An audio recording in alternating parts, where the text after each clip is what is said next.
आज फिर मैं रंजना सालरिया आपके साथ बीएड क्लासेस में आपका हार्दिक स्वागत करती हूँ। आज की बीएड क्लासेस में हम बीएड सेकेंड ईयर का paper first knowledge and curriculum पढ़ने जा रहे हैं।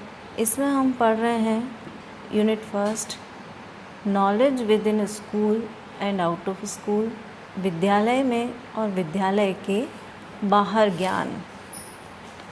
ज्ञान के बारे में हमने विस्तृत चर्चा कर ली है। ज्ञान मीन्स जानना। जानते हम वो चीज़ है जो हम देखते हैं, अनुभव करते हैं और सीखते हैं। इन सभी चीज़ों को मिलाकर जो ज्ञान बनता है वह स्पष्ट ज्ञान हमारे में विद्यमान रहता है हमेशा। इस प्रोसेस को हमने बहुत विस्तार से समझ लिया है, बहुत सारी चीज़ों को जान लिया है। अभी तक हमने पाठ्यक्रम से संबंधित ज्ञान हमने ले लिया है इस विषय के संबंध में और इस विषय की अपेक्षा से। अब हम पढ़ने जा रहे हैं विद्यालय में और विद्यालय के बाहर ज्ञान। जो ज्ञान हम विद्यालय में प्राप्त करते हैं पाठ्यक्रमानुसार, वो हम सीखते हैं, जानते हैं, देखते हैं, अनुभव करते हैं। फिर मूल्यांकन किया जाता है कि वह ज्ञान हमारी स्मृति में कितना है, कितना नहीं। यह सारी प्रोसेस विद्यालय में चलती है। और विद्यालय के बाहर ज्ञान, जब से हम जन्म लेते हैं, परिवार में, समाज में, पड़ोस में, मित्र समूह में, मित्र मंडली में आदि जगह पर हम बहुत सारी चीज़ें जानने का प्रयास करते हैं और सीखते जाते हैं। उस विषय से संबंध में ज्ञान प्राप्त हमेशा हम करते ही रहते हैं। एक भी दिन ऐसा नहीं जाता कि हमने किसी नई चीज़ को जाना नहीं हो।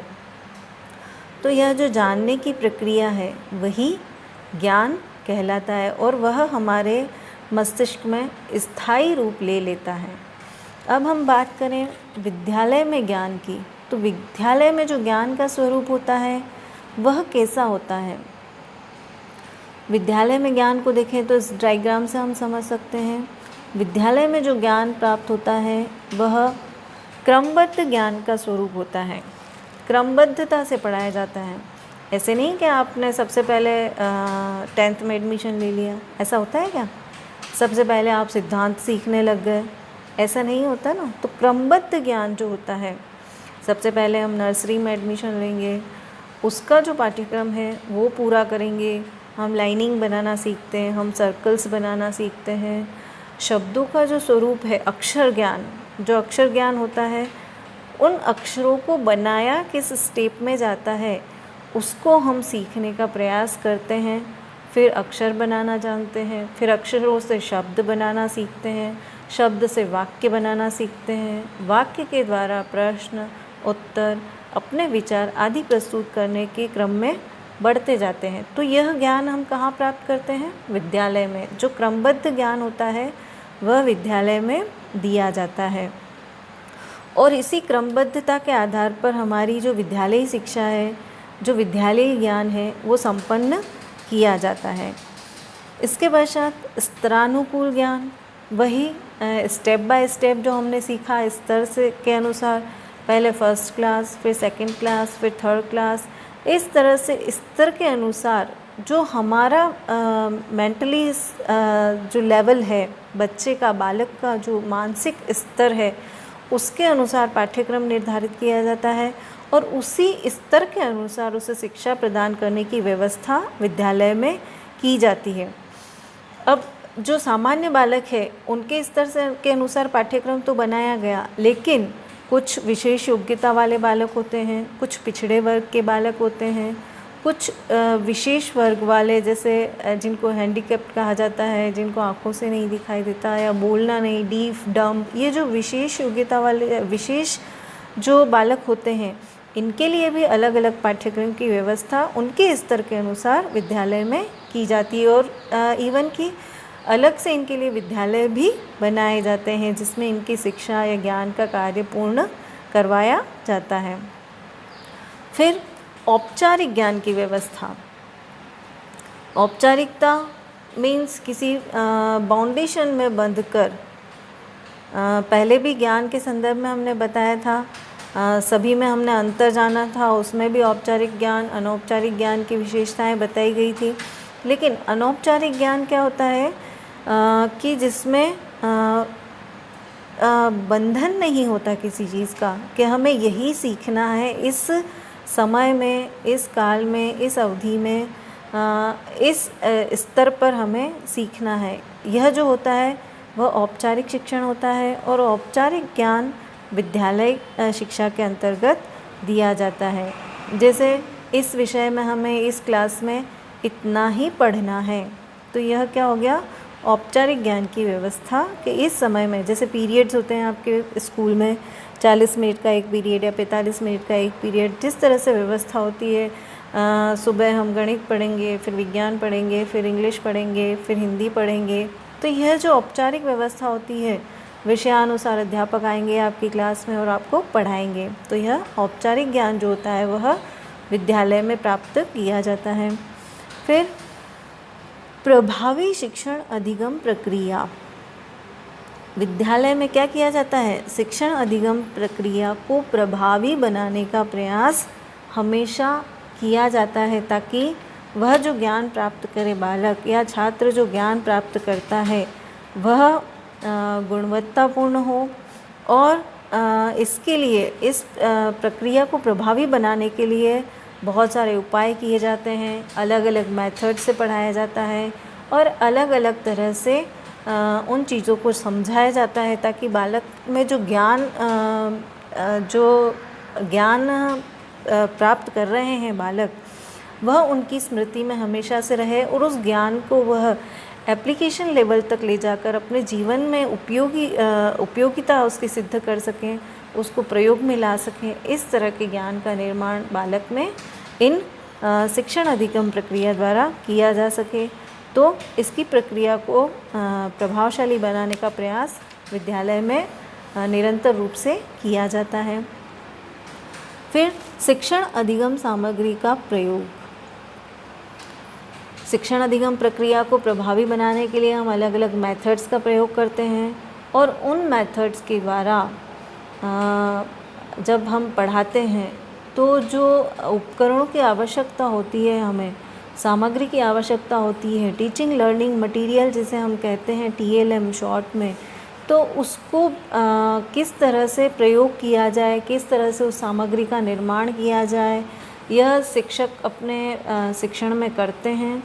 प्रकरण के अनुसार जो प्रकरण पढ़ाया जाना है उस दिन या उस क्लास में, उस प्रकरण में किस तरह की सामग्री की आवश्यकता होती है और उस सामग्री से बच्चे अधिक से अधिक सीखने का प्रयास करते हैं, उस प्रक्रिया को प्रभावी बनाया जाता है। उनका जो अधिगम है, उनकी जो सीखने की प्रक्रिया है बालकों की, वह स्थिर ज्ञान का रूप ले सके, उसी प्रकार से इस शिक्षण अधिगम सामग्री का प्रयोग किया जाता है विद्यालय में। फिर विशेष शिक्षण विधियों का प्रयोग किया जाता है। जैसे कहा गया था, पहले बताया गया कि अलग अलग तरह के बालक होते हैं विद्यालय में, कक्षा में अलग अलग तरह के बालक, एक तरह के बालक कभी भी एक साथ या एक क्लास में नहीं होते हैं। तो सभी बालक उसमें रुचि लें, शिक्षण की प्रक्रिया में, शिक्षण अधिगम की प्रक्रिया में रुचि लें, उसके लिए विशेष तरह शिक्षण विधियों का प्रयोग अलग अलग रूप में किया जाता है ताकि सभी बालक सीख सकें। कुछ उच्च स्तर के बालक होते हैं तो उनके लिए समस्या समाधान विधि, प्रायोजना विधि, दल शिक्षण विधि, इस तरह की विधि का प्रयोग कर सकते हैं। जो कुछ उससे निम्न स्तर के जो छात्र होते हैं उनको खेल के माध्यम से सिखाया जाता है, क्रिया के माध्यम से सिखाया जा सकता है। उन बालकों की रुचि को देखकर उनके अनुसार शिक्षण विधियों का प्रयोग किया जाता है। तो यह विद्यालयी शिक्षा के अंतर्गत ही किया जा सकता है। फिर विशेष पाठ्यक्रम की जो व्यवस्था होती है वो विद्यालय में की जाती है। विशेष पाठ्यक्रम कौन से? वही स्तर के अनुसार बालक की बुद्धि लब्धि को देखकर, बालक के शैक्षिक स्तर को देखकर, उसके मानसिक स्तर को देखकर जो पृथक पृथक तरह का पाठ्यक्रम बनाया जाता है। जैसे मैंने कहा, विशेष जो बालक होते हैं या कोई हैंडीकैप बालक होते हैं तो उनके लिए अलग अलग पाठ्यक्रम बनाए जाते हैं और अलग अलग विद्यालयों की व्यवस्था की जाती है। तो यह विशेष पाठ्यक्रम की व्यवस्था किसी विद्यालय या संस्था के अंतर्गत ही की जाएगी। फिर विद्यालय में छात्रों के सर्वांगीण विकास की व्यवस्था होती है। विद्यालयी ज्ञान के द्वारा छात्रों का सर्वांगीण विकास किया जाता है। ऑलराउंडर जो स्टूडेंट्स है वह डेवलप विद्यालय में किए जाते हैं। किस तरह से? उनका मानसिक विकास, उनका शारीरिक विकास, उनका सामाजिक विकास, उनका ज्ञानात्मक विकास, यह सभी जो विकास हैं सभी रूप से विकास की व्यवस्था विद्यालय में की जाती है। किस प्रकार से? हम देखते हैं जैसे समय सारणी का जो उपयोग हम करते हैं या बनाई जाती है विद्यालय में, तो सबसे पहले जो कठिन विषय हैं उनको रखा जाता है, फिर थोड़े सरल विषय, फिर थोड़े सरल विषय, और लास्ट में जो पीरियड होता है वो को करिकुलर एक्टिविटीज़ के लिए किया जाता है। शिक्षण सहायक जो पाठ्यक्रम है शिक्षण सहायक क्रियाएं जो होती है उनका जो पीरियड लगाया जाता है, जैसे एक दिन खेल का है, किसी दिन बाल सभा की जाती है, कल्चरल प्रोग्राम्स कराए जाते हैं, बालकों के द्वारा बाल सभा का आयोजन किया जाता है, कोई प्रतियोगिता का आयोजन किया जाता है, निबंध प्रतियोगिता, भाषण प्रतियोगिता, कविता प्रतियोगिता, यह जो सहायक क्रियाएं हैं शिक्षण के अंतर्गत, तो इससे बालक का सर्वांगीण विकास विद्यालय में करने का प्रयास किया जाता है और इस प्रकार से विद्यालय में ज्ञान बालकों को या छात्रों को प्रदान किया जाता है। तो यह हो गया विद्यालय में ज्ञान। फिर विद्यालय के बाहर जो ज्ञान होता है वह कैसे मिलता है? विद्यालय के बाहर ज्ञान हम सभी लोग सभी तरह से प्राप्त करते हैं, अनुभव द्वारा, इंद्रियों द्वारा, देखकर, सुनकर, स्पर्श करके जो हम ज्ञान प्राप्त करते हैं रोज़, वह विद्यालय के बाहर का ज्ञान कहलाता है। इसमें औपचारिक व्यवस्था और अनौपचारिक व्यवस्था होती है। यह व्यवस्था कौन सी होती है? अनौपचारिक होती है, नॉन फॉर्मल जिसे कहते हैं। इसमें कोई बंधन नहीं होता है। औपचारिक शिक्षा में हमने देखा कि विद्यालय में समय अनुसार कार्य किया जाता है, पहले कठिन विषय सीखे जाते हैं, उसके बाद क्रमबद्धता के अनुसार कार्य होता है। लेकिन इसमें हम कभी भी कुछ भी, हम गार्डन में निकले, देखा हमने एक पौधा उगा है नया, वह किस तरह से वृद्धि करता है, विकास करता है, जानवरों को देखते हैं हम, जानवर कैसे सर्वाइव करते हैं। तो इस तरह की बहुत सारी जो क्रियाएं होती है वह हमें निरंतर देखने को मिलती है, जानने को मिलती है। तो यह होती है अनौपचारिक व्यवस्था। फिर इसमें क्रमबद्धता का अभाव होता है। विद्यालय के बाहर जो ज्ञान होता है उसमें क्रमबद्धता का अभाव होता है। क्रमबद्ध रूप से यह ज्ञान नहीं प्राप्त किया जा सकता। इसमें हम कहीं भी किसी भी तरह से सीख सकते हैं, जान सकते हैं, जिसमें हमारी रुचि होती है। विद्यालय के ज्ञान में क्या होता है? जिसमें हमारा जो विषय हमारे लिए रुचिकर नहीं है, हम जिसे पढ़ना नहीं चाहते, उसे भी हमें पढ़ना पड़ता है। लेकिन विद्यालय के बाहर जो ज्ञान है उसमें हमारी रुचि के अनुसार हम पढ़ सकते हैं। जिस विषय में हमारी रुचि है, जिस चीज़ को जानने में हमारी रुचि है, उस चीज़ को हम किसी भी समय किसी भी तरह से जानने का प्रयास कर सकते हैं। फिर स्तरानुकूल ज्ञान का अभाव होता है। स्तर के अनुसार कोई ज्ञान प्राप्त हम विद्यालय के बाहर नहीं कर सकते हैं। इसके कोई मानदंड नहीं निर्धारित किए जा सकते हैं कि इसी के अनुसार हमें स्टेप बाय स्टेप आगे बढ़ना है। जब हम विद्यालय के बाहर सीखने का प्रयास करते हैं तो हम किसी भी स्तर पर सीख सकते हैं। हम किसी सिद्धांत को पढ़ सकते हैं, किसी बुक को पढ़ सकते हैं, आध्यात्मिक ज्ञान जो प्राप्त करते हैं हम, धार्मिक साहित्य जो पढ़ते हैं हम, धार्मिक ग्रंथ जो पढ़ते हैं, वो जो ज्ञान होता है वह विद्यालय के बाहर के ज्ञान में आता है वह स्तर के अनुसार नहीं दिया जा सकता या नहीं प्राप्त किया जा सकता।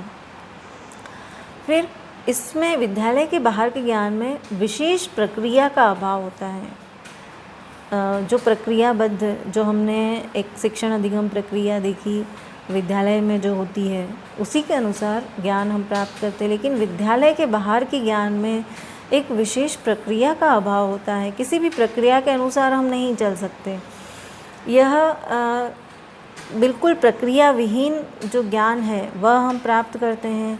समाज में बालक जाता है, जाना जब प्रारंभ करता है तो किस तरह से हमें रहना चाहिए, किस तरह से हमें बोलना चाहिए, किस तरह से हमारे विचार प्रस्तुत होने चाहिए, यह वह वहाँ जाकर देखकर, दूसरे लोगों से सीखकर, अनुभव करके ही प्राप्त करता है कि अगर मैंने ऐसा किया तो यह गलत होगा और अगर ऐसा किया तो सही। सामने वाले का आचरण इसमें बहुत इम्पॉर्टेंट होता है और वह सामने वाले का आचरण देखकर अपने में परिवर्तन करता है और उसे प्रस्तुत करता है, उसी तरह से अपने विचार प्रस्तुत करता है, तो वह विद्यालय के बाहर के ज्ञान की श्रेणी में आता है। फिर इसमें विशेष पाठ्यक्रम का अभाव होता है। विद्यालय में जैसे पाठ्यक्रम निर्धारित किया जाता है उसी के अनुसार बालक को पढ़ना होता है, तो ऐसा कोई पाठ्यक्रम बाहर की तो व्यवस्था है नहीं कि हम विद्यालय के बाहर घर पे गए, हम विद्यालय से घर गए और घर पर मम्मी ने कहा कि नहीं इतने से इतने टाइम में ऐसा करना है, आप 3 बजे घर पहुँचे। विद्यालय से बालक जो पहुँचता है 3 साढ़े 3 बजे, तो आपको 3:30 से 4 बजे तक टीवी देखनी है, 4:30 आप नाश्ता करेंगे, फिर आप ये सीखेंगे, फिर आप वो सीखेंगे, फिर आप वो सीखेंगे। तो यह ऐसा कोई पाठ्यक्रम विद्यालय के बाहर निर्मित नहीं किया जा सकता है। आप उसमें बंधन में नहीं हैं, आप कभी भी कुछ भी विद्यालय के बाहर सीख सकते हैं। परिवार या समाज में इसके लिए कोई निश्चित पाठ्यक्रम की व्यवस्था नहीं की गई है। फिर है विशेष शिक्षण विधियों का अभाव। जो हम विद्यालय के बाहर सीखते हैं वो शिक्षण विधि के अंतर्गत नहीं सीखते, इसमें कोई भी मेथड काम नहीं कर सकता। हमें जो सीखना है या हम अनायास भी सीख लेते हैं बहुत सारी बातें। जैसे हमें सीखना नहीं है तो भी हम उस चीज़ को जान लेते हैं, वह हमारे ज्ञान में स्थायी रूप से जगह बना लेती है वह चीज़, वह जो हमने देखा है। कोई भी घटना हो, किसी भी घटना से हम बहुत सारी बातें सीखते हैं। अभिभावकों के आचरण से हम सीखते हैं, समाज में जाते हैं वहाँ के लोगों के आचरण से हम सीखते हैं, किन्हीं विद्वानों के विचार हम सुनते हैं, सिद्धांतों को पढ़ते हैं, तो उनके द्वारा जो हम ज्ञान प्राप्त करते हैं वह विद्यालय के बाहर के ज्ञान की श्रेणी में आता है। हम जैसे कुछ जिज्ञासा है हमारे मन में, तो हम उसे किसी से पूछकर शांत करते हैं, तो उस जिज्ञासा द्वारा हमने जो पूछा प्रश्न और उसके बाद जो हमें उत्तर प्राप्त हुआ, तो वह बिना किसी शिक्षण विधि में तो हमें पहले पढ़ना है। जैसे हम बनाते हैं, प्रकरण निर्धारित करते हैं, शिक्षण बिंदु निर्धारित करते हैं, शिक्षण के उद्देश्य निर्धारित करते हैं, फिर हम प्रस्तावना बनाते हैं, फिर हम उसमें प्रश्न बनाते हैं, बोध प्रश्न बनाते हैं, फिर जो पढ़ाना है, जो शिक्षण बिंदु हम पढ़ रहे हैं उसको हम समझाते हैं, फिर उसके मूल्यांकन प्रश्न पूछे जाते हैं। तो यह एक प्रक्रिया होती है, लेकिन विद्यालय के बाहर जो ज्ञान होता है उसमें इस प्रक्रिया का अभाव होता है, विशेष शिक्षण विधियों का अभाव होता है। तो यह ज्ञान जो होता है वह विद्यालय के बाहर का ज्ञान होता है। आउट ऑफ स्कूल जो हम हमेशा प्राप्त करते रहते हैं वह विद्यालयी ज्ञान होता है, विद्यालय के बाहर ज्ञान होता है। तो आज हमने पढ़ा विद्यालय में तथा विद्यालय